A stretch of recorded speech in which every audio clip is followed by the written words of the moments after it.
నమస్తే, welcome to థింకాంధ్ర. నేను మీ మాణిక్.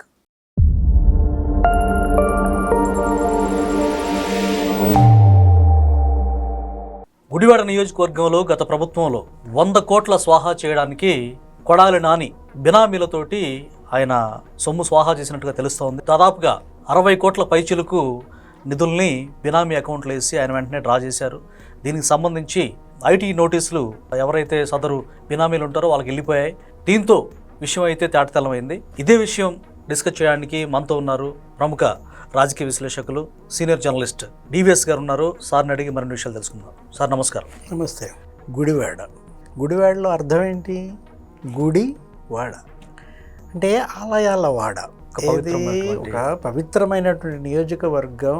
అలాంటి నియోజకవర్గం, గొప్ప గొప్ప వాళ్ళు ప్రాతినిధ్యం వహించిన నియోజకవర్గం. ఎన్టీ రామారావు నియోజకవర్గం, ఏఎన్ఆర్ పుట్టిన నియోజకవర్గం. ఇవాళ అదే గుడివాడ కబ్జావాడ, అంటే బూతులవాడ, రౌడీ వాడ, గుండా వాడగా మారిందంటే కొడాలి నాని కూరలు పీకేది ఎప్పుడంటారా? అది సార్ మెయిన్. బూతుల నానిగా ఇవాళ గుడివాడకే కాదు, అసలు కృష్ణా జిల్లాకే చెడ్డ పేరు, తెలుగు వాళ్ళకే ఒక చెడ్డ పేరు. అంటే తెలుగు జాతి ఔన్నత్యాన్ని నిలబెట్టినాడు అదే నియోజకవర్గం. ఎవరు? ఎన్టీ రామారావు.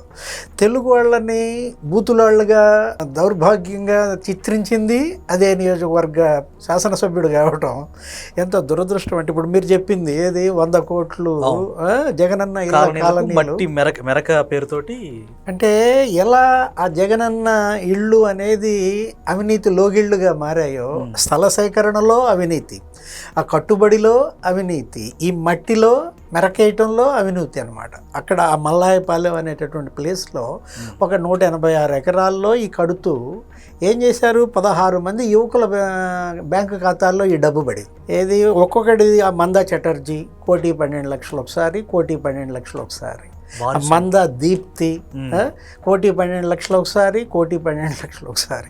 ఒకటి ఖాతాలో 36 లక్షలు, ఒకటి ఖాతాలో 48 లక్షలు. పొద్దున పట్టం, సాయంత్రానికి లాగేసేయటం.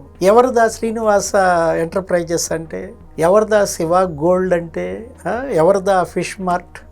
ఎవరిదా రొయ్యల food feed? Planned scam sir. అంటే వాళ్ళ దాంట్లో నిధులు పడటం, ఇటు ఆ నిధుల్ని డైవర్ట్ చేయటం. వీటన్నిటిపైన ఉన్నత స్థాయి విచారణ జరిపించాలా. ఎందుకంటే ఎలా ప్రజాధనం దుర్వినియోగం అయింది. అది ఎవరి డబ్బు? ప్రజల డబ్బు అనమాట. అతను ఇంకా వాళ్ళు వచ్చి, అన్న ఇదేంటి మీరు డబ్బులు వేశారు, మళ్ళీ మాకు ఐటీ నోటీసులు వచ్చాయని ఆ దళిత యువకులు వాపోతే, తమ్ముడు ఏం భయపడాల్సిన పని లేదు, మీకు డెత్ సర్టిఫికెట్లు ఇస్తాను. అదే సార్, చాలా బాధాకరం. అసలు వాళ్ళకి డెత్ సర్టిఫికేట్లు ఇస్తాం, మీరేం ఫికర్ అవ్వద్దని చెప్పడం, దీన్ని మనం ఎలా చూడాలి? నీకే డెత్ సర్టిఫికేట్ ఇస్తే పోవాలా? అంటే అమాయక యువకులు 16 మంది దళితులు, బీసీలు, వాళ్ళకి డెత్ సర్టిఫికేట్ ఇస్తానన్నావంటే నువ్వెంత రాక్షస ప్రవృత్తి, ఒక రాక్షస క్రీడగా మనం చూడాలి. ఏది ఇవాళ కొడాలి నాని సివిల్ సప్లైస్ మినిస్టర్గా, ఇక్కడ గుడివాడ శాసనసభ్యుడిగా కొన్ని వేల కోట్ల అవినీతికి పాల్పడ్డాడని, అటు జూద గృహాలు, పేకాటలు ఆడించటం, ఆ మెరుగుమాల ఖాళీ, ఎవరా మెరుగుమాల ఖాళీ? పారిపోయాడు. ఏది ఓడిపోగానే ఎక్కడ అస్సాంలో ఉన్నాడిని పట్టుకొచ్చినట్టున్నారు, జైల్లో పెట్టినట్టున్నారు. క్రికెట్ బెట్టింగ్లు, ఆ నూజివాడ మామిడి తోటల్లో ఆ క్రికెట్ బెట్టింగ్లు. కానీ అసలు ఇప్పుడు ఆ ఖాళీ దాష్టీకాలు అన్నీ ఇన్ని కావు.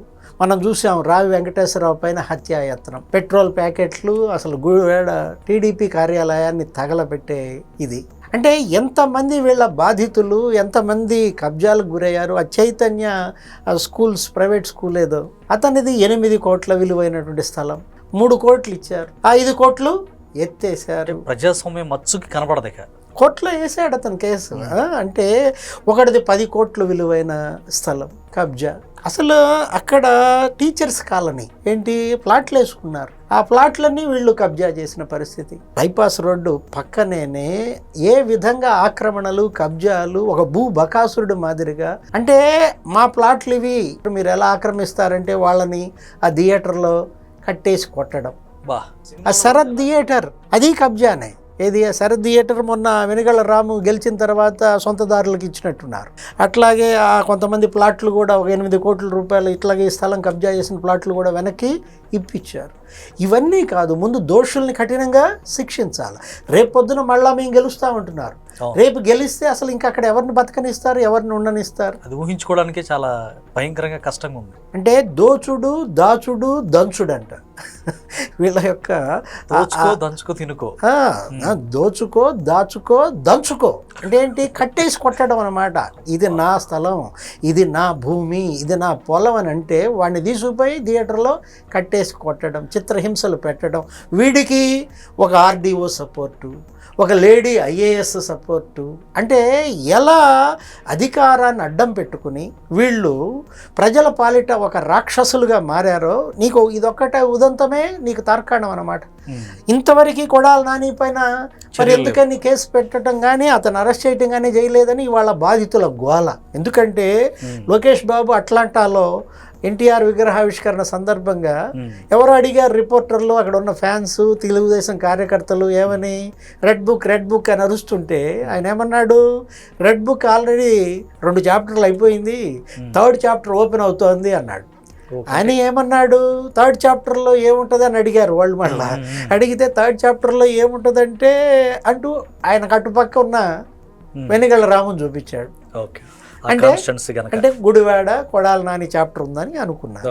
ఇటు పక్క ఉన్న యార్లగడ్డ వెంకట్రావుని చూపించాడు. అంటే గన్నవరం వల్లభనేని వంశీ ఇప్పుడు 3rd చాప్టర్ అనుకున్నారు. వల్లభనేని వంశీ అరెస్ట్ అయ్యాడు. ఏది 100 గొడ్లను తిన్న రాబందు ఒక గాలి అని. వంశీ దగ్గర కూడా గన్నవరంలో మట్టి దోపిడీ. ఏది అసలు చెరువులు దోచేశారు. అరే ఇప్పుడు గుడివాడలో ఈ సిద్ధాంతం చెరువు అని ఒక మంచినీటి చెరువు మింగేశారు. అరే ఎస్సీలు వాళ్ళ పొలాల్లో రైతుల పొలాల్లో మట్టి తవ్వేశారు, బుడమేరు తవ్వేశారు, పోలవరం కట్టలు తవ్వేశారు. దేన్ని వదిలిపెట్టకుండా వీళ్ళు అంటే మట్టిని కూడా ఇలా మింగొచ్చు అన్న సంగతి మనం మొదటిసారి చూసాము. అక్కడ 200 కోట్లు, ఇక్కడ 200 కోట్లు. ఏ నియోజకవర్గం చూసినా ఒక మట్టి మింగడమే 200 కోట్లు. అంటే ఒక్క మట్టి దోపిడీయే 175 నియోజకవర్గాల్లో 3500 కోట్ల స్కామ్. ఇప్పుడు Vallabhaneni Vamsi 3rd chapter open అన్నారు కదా, మరి రెడ్ బుక్ అతను జైల్లో ఉన్నాడు. ఏది 4 రోజులుగా. పాత కేసులు సరే, భువనేశ్వరి మేడంని విమర్శించి వ్యక్తిత్వ హననానికి పాల్పడిన కేసుల్లో కాదు అరెస్ట్ అయ్యారు. సత్యవర్ధన్ కిడ్నాప్, దళిత యువకుడు సత్యవర్ధన్ కిడ్నాప్ కేసులో 4 రోజులుగా రంగు పడింది. ఏది మొత్తం పాపం నలుపు రంగు వేసుకునేవాడు కాస్త ఏమైంది, అసలు వెలిసిపోయింది రంగా, ముసలాడైపోయినట్టున్నాడు. సార్ అంతకుముందు జగన్మోహన్ రెడ్డి గారు చాలా అందగాడు అంటూ కితాబ్ ఇచ్చారు. కానీ ఆ వీడియోలు చూస్తుంటే చాలా అగ్లీగా కనిపిస్తూ ఉన్నారు. మరి జగన్మోహన్ రెడ్డి గారు అందాన్ని వంశీ గారు ఎలా చూశారో కానీ, అంటే జగన్ దృష్టిలో అందం అంటే అవినీతి మందం. ఎవడు అవినీతి మందగాడో అతను జగన్కి అందగాడిలాగా కనపడతాడు. ఏది ఇప్పుడు వల్లభనేని వంశీ అందగాడు, లేకపోతే పేరుని నాని అందగాడు. ఇప్పుడు కొడాలి నానిని మించిన అందగాడు ఇంకెవరు ఉన్నారు? దేవినేని అవినాష్ని కూడా అందగాడు. వీళ్ళని చూసి చంద్రబాబు కుళ్ళుకుంటారని అసలు సింక్ అవ్వట్లేదు సార్. ఎలా ఆలోచించినా కానీ ఆయన వ్యాఖ్యలకి వీళ్ళ వ్యక్తిత్వానికి అసలు ఏమాత్రం సింక్ అవ్వట్లేదు. ఏదైనా మరో అందగాడు, అదే మందగాడు, అవినీతి మందగాడు కొడాలి నాని ఎప్పుడు జైలుకనే. సార్ నాకు ఇంకో డౌట్ ఏంటంటే, ఇలాంటి నేచరు ఆ నియోజకవర్గ ప్రజలకు తెలిసే ఉంటుంది, కానీ అలాంటి వ్యక్తులు ఎలా గెలిపించారనేది ప్రజలు అర్థం కావట్లేదు. అంటే అవన్నీ తెలుగుదేశం నియోజకవర్గాలు, అవన్నీ కూడా ఏంటి కాంగ్రెస్ వ్యతిరేక నియోజకవర్గాలు. ఇప్పుడు 10 సార్లు ఎన్నిక జరిగితే దగ్గర 7-8 సార్లు తెలుగుదేశం లేకపోతే కమ్యూనిస్టులు గెలిచిన నియోజకవర్గాలు.